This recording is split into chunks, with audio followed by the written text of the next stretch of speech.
Welcome back to my channel happy students. आज के इस वीडियो में हम एक काफ़ी इम्पोर्टेंट क्वेश्चन लोकतंत्र के लिए सत्ता की साझेदारी क्यों वांछनीय है इसके बारे में देखेंगे। तो ये काफ़ी इम्पोर्टेंट क्वेश्चन है आपके सोशल साइंस का। ये एनसीईआरटी बुक से लगभग पूछा जाने वाला क्वेश्चन है। तो चलिए देखते हैं इसका आंसर कैसे हम लिख सकते हैं।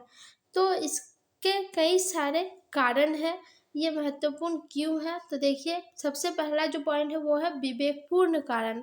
सत्ता साझाकरण के पक्ष में कारणों के दो अलग अलग सेट दिए जा सकते हैं।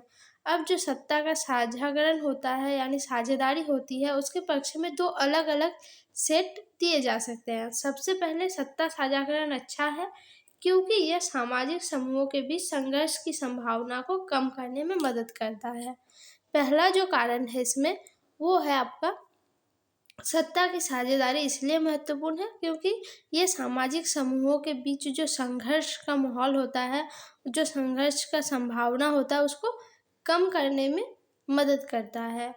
चूँकि सामाजिक संघर्ष अक्सर हिंसा और राजनीतिक अस्थिरता का कारण बनता है, इसलिए राजनीतिक व्यवस्था की स्थिरता सुनिश्चित करने के लिए सत्ता साझाकरण एक अच्छा तरीका है।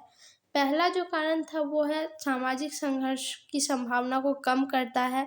साथ ही सामाजिक संघर्ष से क्या होता है, कई बार हिंसा और राजनीतिक अस्थिरता भी आती है इसमें, ठीक है। तो इसलिए राजनीति व्यवस्था में स्थिरता सुनिश्चित करने के लिए सत्ता की साझेदारी एक अच्छा तरीका माना गया है। उसके बाद जो दूसरा एक इसी में आता है वो है बहुसंख्यक समुदाय की इच्छा को दूसरों पर थोपना। क्या होता है, कई सारे देशों में जो बहुसंख्यक समुदाय होता है, समाज होता है, वो क्या करता है, अपने इच्छा को जो अल्पसंख्यक लोग हैं उसके ऊपर थोप देते हैं। यानी उनसे कोई भी एक मत उनका नहीं लिया जाता, जो आपका इसमें क्या राय है ये नहीं लिया जाता। अपनी इच्छा को उन पर थोप दिया जाता है। अल्पावधि में एक आकर्षक विकल्प की तरह लग सकता है, लेकिन लंबे समय में यह राष्ट्र की एकता को कमजोर करता है। थोड़े समय के लिए अगर हम देखें तो ये हमें देखने में अच्छा लग सकता है, आकर्षक लग सकता है, क्योंकि इसमें टाइम उतना ज़्यादा नहीं लगता। हम बहुसंख्यक हैं तो हम ही ने निर्णय ले लिया, ऐसा लग सकता है। लेकिन बाद में ये क्या होता है, जो अल्पसंख्यक समुदाय है उनके क्या होता है, क्रोध उनके मन में जमा होते होते धीरे धीरे ये राष्ट्र को क्या करता है, कमज़ोर करता है। अल्पसंख्यक समुदाय बिछड़ने लगते हैं और वो विद्रोह भी कर सकते हैं। बहुसंख्यकों का अत्याचार केवल अल्पसंख्यकों के लिए ही दमनकारी नहीं है, ये अक्सर बहुमत के लिए भी रमलाता है। ये सिर्फ बहुसंख्यकों का अत्याचार अल्पसंख्यक के लिए नहीं होता है। अक्सर क्या होता है, कभी कभी बहुमत में फिर जो बहुसंख्यक जो समुदाय है वो अपने अंदर में भी इसको लेकर क्या होता है, कभी कभी मतविरोध हो सकता है। फिर इसका जो दूसरा पॉइंट है वो है नैतिक कारण। नैतिक कारण एक दूसरा गहरा कारण है कि सत्ता का बंटवारा लोकतंत्र के लिए अच्छा है। सत्ता का जो बंटवारा होता है, साझेदारी होती है, इसका एक गहरा कारण है। सत्ता साझाकरण लोकतंत्र की मूल भावना है। एक लोकतांत्रिक नियम में उन लोगों के साथ सत्ता साझा करना शामिल है जो इसके अभ्यास से आकर्षित होते हैं और जिन्हें इसके प्रभावों के साथ रहना होता है। अब क्या है यहाँ पे देखिए, तो सत्ता की जो साझाकरण होती है वो लोकतंत्र की मूल भावना है।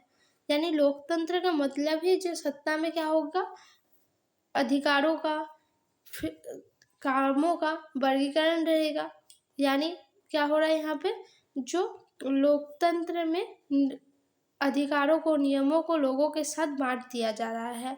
लोकतांत्रिक नियम में उन लोगों के साथ सत्ता साझा करना शामिल है जो अभ्यास से आकर्षित होते हैं और जिन्हें इसके प्रभावों के साथ रहना होता है।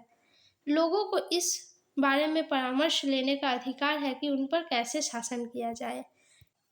इसमें क्या होता है, लोकतंत्र लोगों के परामर्श लेने का अधिकार देता है और इसमें लोगों के पास अधिकार है कि उनके ऊपर कैसे शासन किया जाए, क्योंकि लोकतंत्र क्या है, लोगों का ही शासन है, लोगों के द्वारा। ये वैध सरकार वह होती है जहाँ समूह भागीदारी के माध्यम से व्यवस्था में हिस्सेदारी हासिल कर लेते हैं।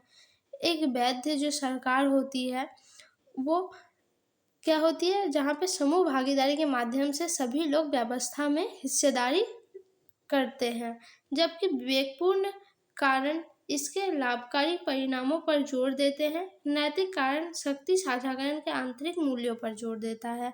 जो विवेकपूर्ण कारण है वो लाभकारी परिणामों को दिखाता है, जबकि जो नैतिक कारण है वो सत्ता की साझेदारी के जो आंतरिक मूल्य होते हैं उसके ऊपर जोर देने का काम करते हैं। तो इन दो पॉइंटों से हम ये समझ सकते हैं कि भारतीय जो लोकतंत्र है या फिर लोकतंत्र व्यवस्था में सत्ता की साझेदारी क्यों महत्वपूर्ण है। तो ये था इससे रिलेटेड टॉपिक का आंसर। आपको ये वीडियो कैसा लगा कमेंट में ज़रूर बताइए। नेक्स्ट आप किस टॉपिक से रिलेटेड वीडियो देखना चाहते हैं ये आप मुझे कमेंट में बता सकते हैं। वीडियो अच्छी लगे तो वीडियो को लाइक कमेंट शेयर ज़रूर करें, साथ ही चैनल को सब्सक्राइब करें। धन्यवाद।